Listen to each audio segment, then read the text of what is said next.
Berjumpa lagi dengan Bu Yani dalam kuliah uji sensoris. Kali ini kita akan mempelajari bagaimana melakukan seleksi panelis menggunakan uji threshold. Nanti Ibu akan sampaikan berdasarkan data, kita akan menentukan panelis siapa yang akan lolos seleksi. Baik, tapi sebelumnya kita perlu memahami dulu bagaimana kita menyiapkan pengujian threshold. Kali ini adalah threshold rasa manis. Nah, pengujian threshold ada pengujian ambang batas untuk menentukan konsentrasi terendah yang bisa mulai dikenali oleh panelis. Jadi kita memerlukan nanti satu seri sampel begitu ya dengan konsentrasi yang berbeda. Nah, untuk alat yang diperlukan tentunya botol atau boleh gelas, beker gelas untuk sediaan larutan gula kalau kita menguji rasa manis.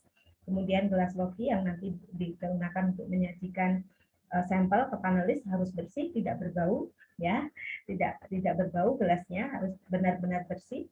Kemudian sendok untuk mencicipi, kemudian nampan untuk meletakkan sampelnya, kurang pengujian dan kertas label untuk memberi kode pada setiap sampel. Dan selain itu perlu dilengkapi dengan tisu tentunya dan tempat kumur.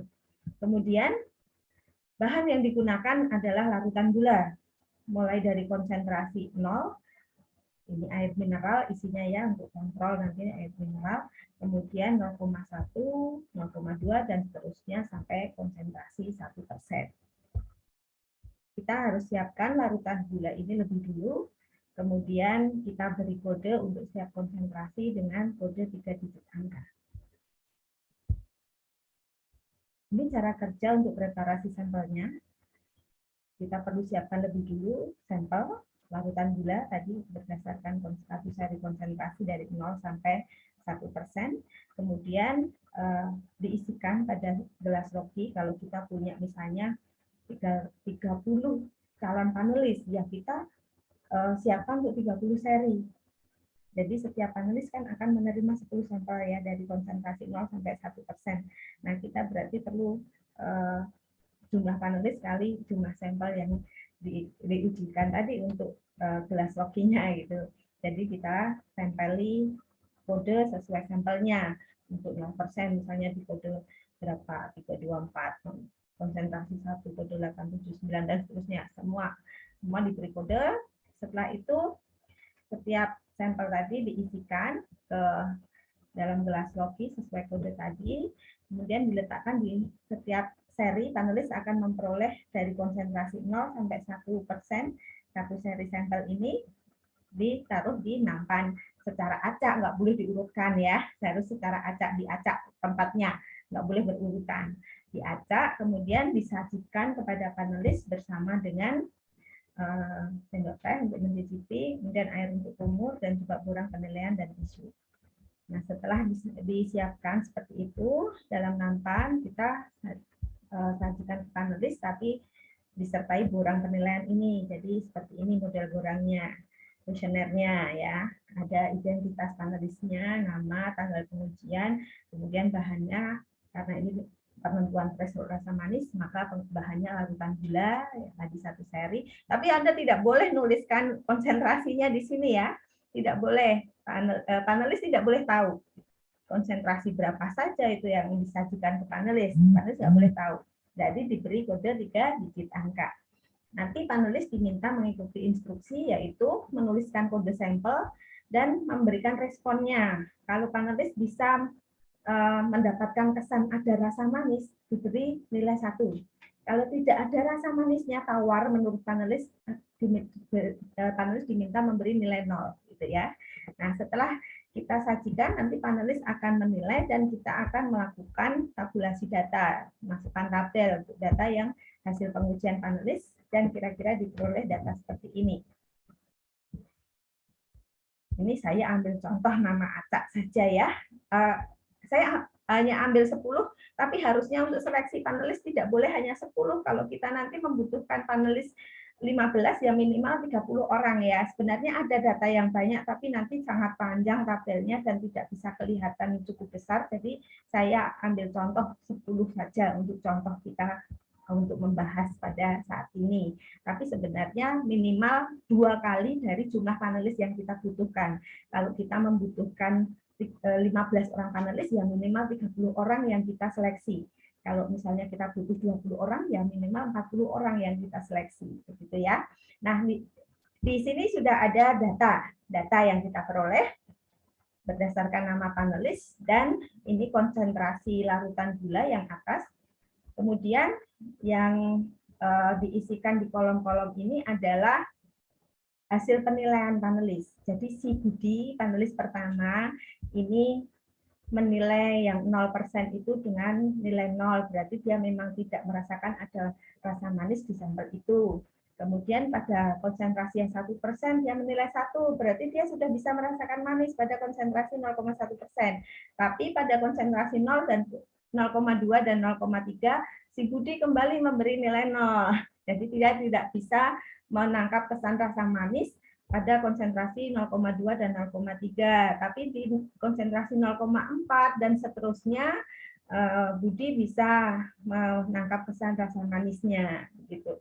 Jadi kalau seperti ini, nanti kita akan lihat Budi itu sebenarnya bisa mulai merasakan rasa manisnya di konsentrasi 0,1, tapi belum konsisten ke konsentrasi berikutnya. Tapi mulai konsentrasi 0,4% ke atas, dia sudah konsisten bisa menangkap kesan rasa manis tadi. Kemudian Susi. Wah, Susi ini dari konsentrasi 0 sampai 0,5 belum bisa menangkap kesan rasa manisnya, baru pada konsentrasi 0,6%. Nah, ini dia konsisten sampai konsentrasi 1%. Nanti kita akan simpulkan dari data-data ini. Nah, siapa saja yang menurut Anda sensitivitasnya tinggi? Sensitif itu berarti bisa merasakan atau menangkap kesan rasa manisnya pada konsentrasi yang rendah. Ya. Nah, ini ada bahkan si Andre. Wah, kalau ini agak aneh si Andre ini pada 0%, itu yang hanya air minum saja, air matang itu, dia menilai ada rasa manisnya. Wah, ini juga mungkin termakan iklan, ada manis-manisnya gitu ya. Tapi kan sebenarnya belum ada gulanya di situ. Nah, tapi Andre sudah memberi skor 1. Tapi dia di konsentrasi 0,1 justru 0. Justru tidak bisa mendapatkan kesan rasa manis. Tapi mulai 0,2 sampai konsentrasi 1%, dia konsisten memberikan penilaiannya, bisa merasakan rasa manisnya gitu. Jadi sebenarnya si Andre ini sangat sensitif gitu ya, tapi pada konsentrasi rendah dia masih tidak konsisten, tapi pada konsentrasi mulai 0,2 yang relatif rendah juga dia sudah mulai konsisten bisa merasakan rasa manisnya. Nah, berarti Andri ini menjadi panelis yang potensi untuk kita libatkan dalam pengujian sensoris, karena dia punya sensitivitas yang bagus dan konsistensi yang bagus. Apalagi kalau nanti dikembangkan lagi di dalam pelatihan ya. Kemudian ini saya sampel aja beberapa orang ya. Anton ini pada konsentrasi 0,1 sudah memberikan respon positif, bisa merasakan manis. Pada 0,2 juga bisa merasakan manis, tapi pada 0,3 tidak bisa lagi. Jadi dia belum konsisten pada konsentrasi yang rendah ini, dia baru mulai konsisten pada 0,4% ke atas, tapi 0,6 juga nggak konsisten. Nah, kalau panelis seperti ini, si Anton ini, sebenarnya sensitivitasnya di konsentrasi rendah atau konsentrasi tinggi, atau dia orang yang nggak konsisten dalam penilaian. Ya, jadi mungkin dia sebenarnya orang yang punya sensitivitas yang bagus, tetapi dia mungkin kurang konsentrasi atau tidak, sehingga tidak konsisten di dalam melakukan penilaian. Maka si Anton ini orang yang sebenarnya punya potensi, tapi masih perlu dikembangkan, masih perlu dilatih, gitu ya. Kemudian contoh lagi, misalnya Susi tadi sudah ya, Susi sudah kita bahas. Nah, ini Nanda. Ada yang namanya Nanda, ini baru bisa mulai merasakan rasa manis pada konsentrasi 0,4%. Sedangkan pada konsentrasi 0,6 dan 0,9 dia justru tidak bisa. Nah, berarti Nanda ini sebenarnya kurang sensitif mungkin dengan rasa manis, sehingga dia tidak konsisten sama sekali bahkan di konsentrasi tinggi. Nah, sebaiknya Nanda, ya kalau menurut saran Ibu, tidak usah digunakan dalam pengujian sensoris. Mungkin dia punya kebiasaan, mungkin dia punya pola makan, pola konsumsi yang cenderung ke manis. Jadi sensitivitasnya rasa manis kurang baik, begitu ya. Beda dengan si Andre tadi, meskipun ini dia salah mendeteksi rasa manis di 0%, tapi dia konsisten setelah 0,2%. Gitu. Seperti itu. Anda bisa amati si Vera, si Johan, itu seperti apa. Nah, berdasarkan pertimbangan-pertimbangan tadi, jadi siapa ya sih yang bisa dipilih? Kalau kita ambil separuhnya aja ya, ambil separuhnya kan, tapi harusnya lebih banyak dari ini. Ambil separuhnya berarti kalau dari 10 orang ambil 5 orang. Ya, tentu kita akan memilih kalau Johan ini mulai 0,4 dan seterusnya dia konsisten. Kemudian Andre, Vera, meskipun di konsentrasi rendah dia masih sedikit bingung gitu ya, tapi konsentrasi 0,4 dan seterusnya dia konsisten. Kemudian Nia, nah Nia ini juga mulai 0,4. Nah Anton kenapa nggak dipilih ini di 0,6 dia berubah lagi, meskipun nanti Anton ini bisa sih dilatih, tapi mungkin dia perlu latihannya agak banyak. Tapi karena kita milihnya 5, mending Nia aja yang kita pilih ya. Kemudian Budi. Nah, ini cara memilih panelis berdasarkan hasil pengujian threshold. Ya, jadi kita bisa melihat sensitivitasnya, konsistensinya di dalam penilaian berdasarkan hasil pengujian yang sudah dia lakukan. Ini bisa diulang. Mungkin pada pengujian kedua hasilnya beda lagi, pengujian ketiga hasilnya beda lagi. Nah, kita bisa disimpulkan lagi dari 3 kali pengujian itu seperti apa, gitu ya. Mungkin yang pengujian pertama ada yang menunjukkan sensitivitas yang bagus, ternyata di pengujian kedua kacau. Gitu. Pengujian ketiga mungkin kacau lagi, wah berarti ngepasi aja pas yang pertama itu. Tapi kita bisa untuk mungkin mentoleransi kesalahan-kesalahan yang tidak terlalu parah, misalnya kalau Nanda ini cukup parah ya, kalau yang tidak terlalu parah kita toleransi, tapi konsekuensinya harus diberi latihan yang banyak, misalnya si siapa Anton ini tadi ya. Ini tentang mengambil kesimpulan dari hasil pengujian threshold. Nah, kita juga bisa dari pengujian threshold ini sebenarnya kita juga bisa menentukan ambang batas, yaitu konsentrasi terendah yang mulai bisa dideteksi oleh panelis dari populasi panelis yang ada, gitu ya. Jadi larutan gula yang kita sajikan dari konsentrasi 0 sampai 1% tadi, sebenarnya konsentrasi ambang batas terendahnya berapa yang bisa dirasakan manisnya. Kita akan melihat berapa sih absolute threshold dan difference threshold-nya.